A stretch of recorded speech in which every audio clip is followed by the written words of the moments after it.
All right, greetings everybody. We are here in the middle of spring and we are joined by Casey Yost as well as Brittany Clark, both from the Penn State Agricultural Extension.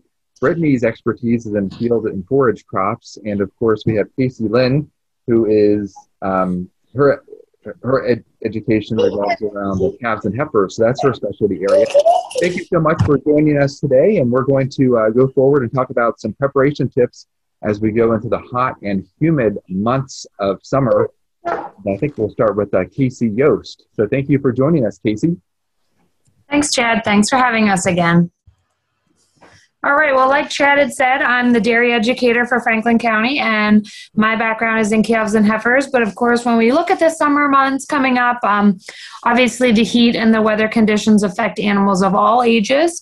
So we really worry about heat stress in the animals. So we are defining heat stress as meaning when a cow's heat gain is greater than her ability to lose it. And balancing that heat gain over a 24-hour period, you want to balance those out. Typically, they're able to do that when the days might be warm, but the evenings cool down. So she's able to kind of regulate her body temperature. But when those temperatures stay above normal for, days on days at a time, then that's when things really become critical because they just can't cool down. So there's different things that we want to do to mitigate the heat stress in our animals. So that can be just providing more shade, maximizing air exchange, air circulation, making sure they always have available fresh, clean drinking water. And then we can also use some evaporative cooling effects in our dairy cows. So this picture I thought was a great image I took the other day. It was around 10 o'clock in the morning, not a real hot day, but you can see that those cows are actually on the way back to the barn. So while people enjoy to see the cows out on pasture, a lot of them really prefer to come back into that environment where they have the shade, they have the air exchange, whether it be from fans, natural ventilation. They have bedding, they have their food and their water right there for them. They know that they're more comfortable in there. They might not have the ability to go under shade trees, or there may not be water sources out in the pastures. So a lot of times they actually prefer the comfort of those barns. And like I said, this was at 10 o'clock in the morning, and as you can see, they're already filing back to the barn. Now, do they get warmer because of their fur coat and their color? Do they absorb heat pretty readily? Well, so the biggest thing with your dairy animal is you have to think of her rumen, which is her main stomach compartment, as a big fermentation vat, because that's what it's really doing. So she ferments all of her feed inside of her. So basically she's got a furnace inside of her 24 hours a day. Okay. And so that adds to this, that adds to her heat. Okay. And cows aren't really a great...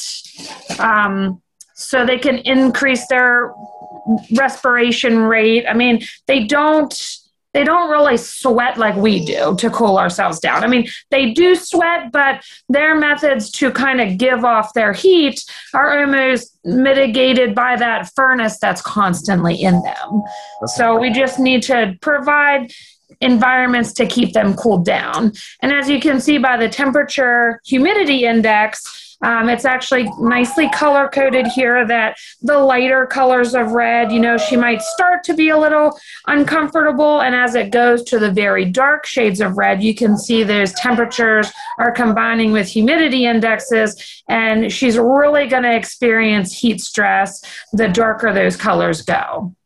Right, so heat stress not only happens with humans when the temperature and dew point and humidity start to increase, but also in the dairy industry as well with calves and heifers. So that just goes to show that the heat index is very important all around as we go throughout the summer months. Well, and what you can see there is, I mean, you can actually even start to get a slightly a variant of heat stress at 68, well, if you read it right there, 75 degrees. Right. I mean, you wouldn't think it would start that early, but they can really become heat stressed at temperatures, cooler than what you would actually think. Right, yeah, cooler than what humans are accustomed to. Yeah. Correct. And here's some cooling techniques as well. I like these photos that you took. Right. So on the upper left-hand corner, this is on the inside of a tie stall barn where the cows are kept in there. This is actually from an Amish farm, but you can see the fans along that wall. So where I'm standing taking the picture, generally that barn has an opening. So then this is called tunnel ventilation, and those fans would actually pull that air out of the barn, kind of creating this nice stale air being pushed out, fresh air being pulled through that barn at all times. And then the other two pictures are of older heifers, but nice big open sides, adjustable curtains on the ends. They can open from the top or the bottom.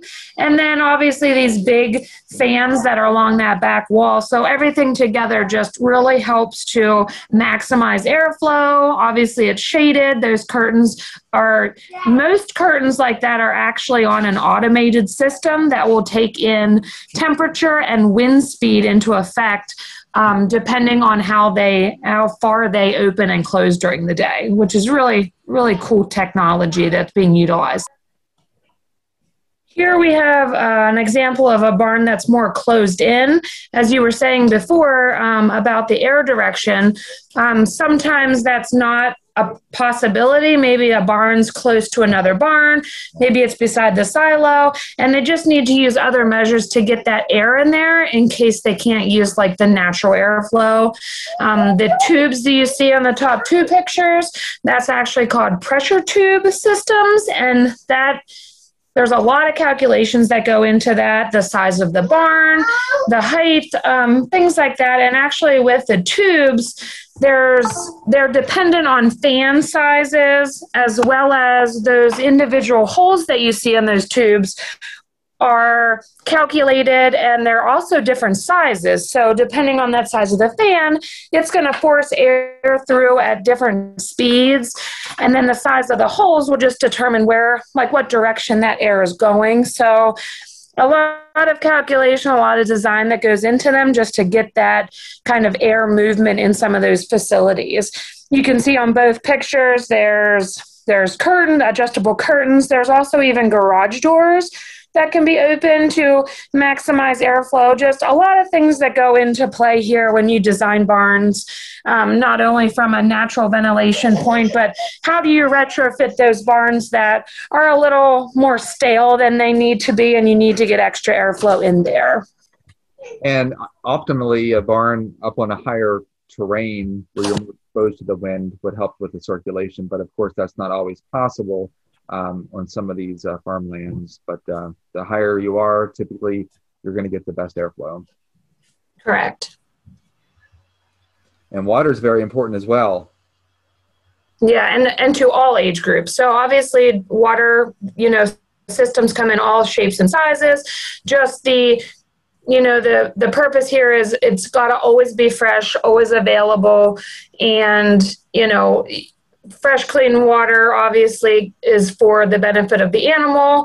And when you think of the dairy cow, that's how she produces milk. So it's just critical, especially in the summer months. They need it all year round, but again, just very important during the summer months. This chart here shows you just how important it is, especially with your lactating animals, those that are producing milk. You can see at a temperature of about 68 degrees, she's going to require about 18 gallons of water a day. But as you can see, that temperature increases, you can just see how drastic of an increase in the water that she needs to consume as those temperatures rise.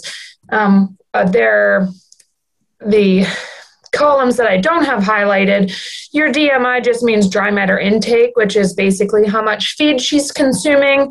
And then you can see her milk yield. And you can see as those temperatures do get really, really high, she'll actually start eating less, which means, she's producing less milk. But you can actually see her water intake has gone down there at that drastic temperature. Just, she's not up moving around as much. She's not eating as much. She's not drinking as much. You can see there comes a point that it actually starts declining because she's just too hot. So that's why we need to do everything that we can, whether it be shade, air exchange, whatever, to keep her most comfortable. And we'll talk in a couple of minutes about when we expect those very warm temperatures over the summer, because that will be very important for water intake as we go forward through June, July, and August. And thank you so much, Casey, for that information. And we also have Brittany Clark with us, and Brittany's going to talk a little bit about field and forage crops and some of the items that she's noticed over the past winter. Thank you so much for joining us, Brittany. Thanks for the invitation, Chad. And like you said, just want to share a few observations from this spring as we move into the planting season. Some of our small grains, including barley, wheat, and even things like our rye for silage, had good success with overwintering this year. And Chad can probably comment on this. When we're thinking about snowfall this year as opposed to what we had last year, we had significant coverage throughout a portion of the winter, and that coverage can act as an insulation. So we had good tillering in the fall, and with that good insulation, we made out pretty nicely here in the spring.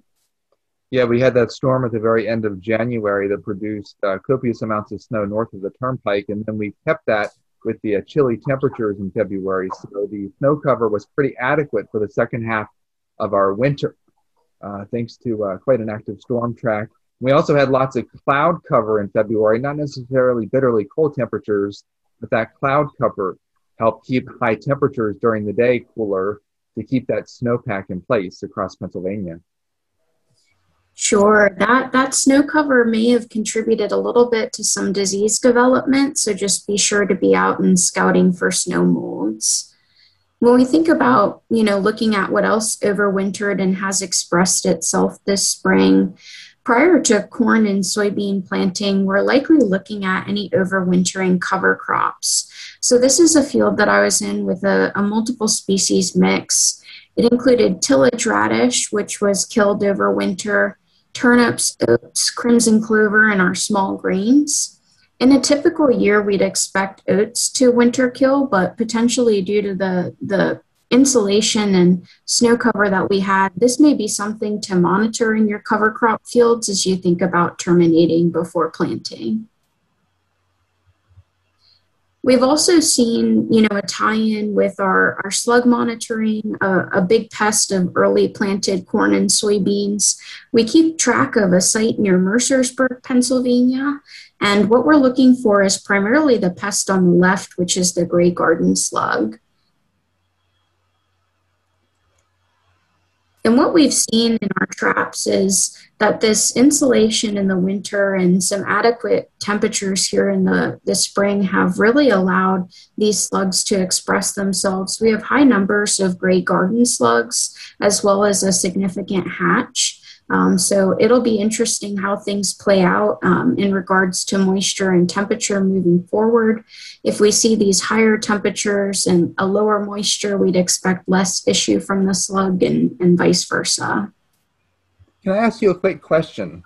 Sure. We are expecting the broad 10, I believe it is, cicadas to come out when the soil temperature gets above about 64 degrees.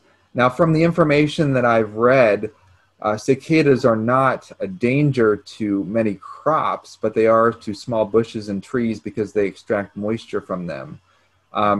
Is there any correlation between the cicada population and damage to crops that maybe I'm not aware of? Sometimes I've heard that they're egg laying, they're ovipositing, the way that they lay into specific branches or so can be a little bit damaging. Okay. I'm not so sure. I think this one seems with these 17-year broods more tied to that timeline as opposed to any crop damage, but they generally don't feed on anything that I'd be working with. Mm-hmm. Okay. And as we can see, as far as soil moisture conditions go, we have a pretty suitable start to spring where a majority of Franklin County has a slight deficiency or anomaly, but in many areas we have sufficient soil moisture. We've been monitoring a site at Chambersburg for growing degree days and heat units as well as precipitation. And we'll notice that we've accumulated slightly above our 15-year average as far as heat units. In addition, when we look at precipitation, we've pretty much been in line with our 15-year average, just slightly below. And I look forward to hearing what Chad has to say about these conditions when we think about planting and moving forward. Yeah, I'll have more information on that and some more information on growing degree days coming up in a couple of minutes. Now, speaking of moisture, the topsoil in Pennsylvania is actually fairly adequate because we've had sufficient amount of moisture. It is very short in a couple of spots, but that's only 2 to 5% of Pennsylvania. The subsoil, that's going down a couple of inches in the soil, is very short to short. In other words, less than adequate moisture supply in 6 to 7% of Pennsylvania, but adequate across much of the state, and even a surplus of 7 to 10% in the topsoil and subsoil moisture. And most of that is confined to southeastern Pennsylvania, where the precipitation anomalies since October have been above average. It's the sliver of the Laurel Highlands and especially northwestern Pennsylvania that has seen a deficit of precipitation over the last couple of months, about 5 to 6 inches below average. When we look at the growing season days, the number of days in the 30-year climatological average that meteorologists use, the most recent average, and then we subtract the 1981 to 2010 days, basically what we're seeing is the growing season in Pennsylvania has increased by about a week when we look at those 30-year averages. And that just goes back to the information that you, Brittany, had indicated about growing degree days across Franklin County. Here's Franklin County, and this is 6.4 days. So the growing season has increased by about 6 days over the last 30 years compared to the previous 30-year average. Now, when we look at the spring and summer outlook, first of all, one trend that I'm noticing with respect to the forecast through May is that we did have that stratospheric warming event in early January that tipped off the jet stream and produced some relatively cold weather in terms of high temperatures were below average, but not necessarily bitterly cold in the mid-Atlantic. But we got that snow cover in Pennsylvania, and that was in part thanks to this double dip with the stratospheric warming event. Now, the polar vortex has since responded nicely, and we have a very strong polar vortex, but we always experience a late season stratospheric warming event. Historically, it occurs April 15th. This year, just like last year, I expect it to occur as we go into early parts of May. We also have a typhoon in the Pacific that will transition to a low pressure as it moves towards Alaska, but typically when you have these strong systems in the Western Pacific, it can buckle the jet stream several days later. There's a lag effect in that. So when I look at that trend, plus the last 6, 7, 8, 9 times that we've had the stratospheric warming event occurring later than average, here are the temperature departures. So historically, a late season stratospheric warming event means below average temperatures across much of the mid-Atlantic and near to a slightly above average precipitation, which would be mostly rain across Pennsylvania, except northern Pennsylvania is near to slightly below average. I do expect the final spring freeze to occur in the middle of May across northern Pennsylvania, May 12th across central PA, May 13th in the western PA, and a little bit earlier, May 6th in southeastern Pennsylvania. Going forward, summer rainfall, this is June, July, and August. I see below average rainfall across northwestern Pennsylvania, which will compound the problems with the soil moisture in that specific spot of Pennsylvania, near average through much of western and central PA, and then above average once you head into eastern Pennsylvania. And Casey, going back to what here, this temperature humidity index, when we look at the air temperature and the humidity, the heat stress increases as temperatures get into the mid-60s especially, and then beyond. Well, typically we see the hottest and most humid days in July and August, and that's what I am expecting. The hottest, driest stretch of days that I see where we would have those heat stress levels a bit higher would be July 17th through the 21st and the 24th through the 28th. Only a few days in June. I really don't see any long stretches of hot, dry weather in June. But even July, only a handful of days in July and August as well, with those temperatures being quite warm.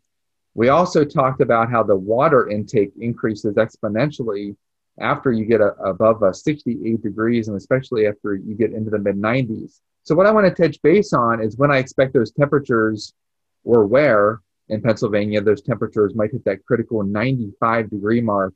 And I think the most likely threat for a handful of days to get above 95 degrees, this would be like a longer stretch, maybe 2 to 3, 4 days, would be northern Pennsylvania because of the drier than average temperatures. You typically have more of a diurnal trend in temperatures when you have less than adequate moisture.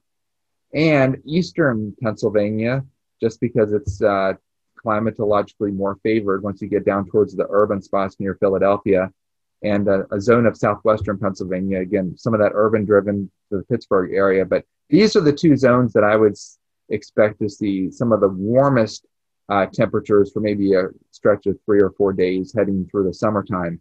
The wettest stretch of days in Pennsylvania, I think, would be the end of June, the end of July, and the middle part of August is when we can expect a good bit of rain. Now, most of the precipitation in the summertime comes from thunderstorm activity, not necessarily large-scale weather systems like we see in the wintertime. However, once we get into August and September, tropical activity contributes to much of our rainfall in Pennsylvania. And if you look at past neutral El Nino years, which I'm expecting this season, here are some of the tracks of the storms. Again, this is a handful of years, about 6 or 7 years. And we've had several tracks through the mid-Atlantic. And historically, when you look at the timeline for the most active part of the hurricane season to bring moisture into Pennsylvania, that is in September, which is the peak of the hurricane season. You typically average about 3 days with moisture from tropical systems, and then it really decreases July, August, and October. Of course, this is not in order from July through September. This is just showing where the best distribution is. And I think that once we get into September, we do have the prospect, a pretty good prospect of seeing at least some tropical moisture from a particular tropical system. And of course, the Hagerstown Town and Country Almanack 2022 version will be out in just a couple of months, and that will detail when we can expect some of that moisture to get in here as we go through 2021 and of course into 2022. So I'll come back here, and that's a little bit of a recap on what you can expect over the summer. But are there any particular questions that you might have for me for the rest of May and then going through the summertime with respect to the weather? I'm good on my end. I thought that was a really lovely recap, and I think producers will be happy to hear, it seems like adequate conditions to get a good yield for the year. Yeah, unfortunately with the late freeze, that might delay things a little bit, but I don't see any really hot, dry stretches that would contribute to drought development, except for maybe the northwestern fringe of Pennsylvania. That spot is the only spot that I see maybe some potential drought development. But the majority of the states will likely see a good bit of moisture heading through the summer months. And historically, it's that southeastern quadrant of Pennsylvania that typically has and will probably continue to have that surplus of topsoil moisture. And then when it comes to the heat stress, also not seeing too many days where we will have those very high dew points that will contribute to, and the combination of the dew points, I should say, and the temperatures that will contribute to heat stress. So at least we're not looking at a very hot, dry summer with a lot of heat stress and lack of subsoil and topsoil moisture. Well, thank you so much for joining us today, and some great information from both of you. And we look forward to returning in the fall to give some advice heading through the later part of the fall season, and of course the all-important winter 2021-22 outlook as well, to see what we have in store and see if we might have build up any more snow mold next winter, or we're going to have a little bit less than normal snow, or what the story is. So we'll return there in a couple of months. But thank you so much for joining me today, and we'll talk to you very soon. Thank you, Chad. Thank you. Absolutely. Thank you.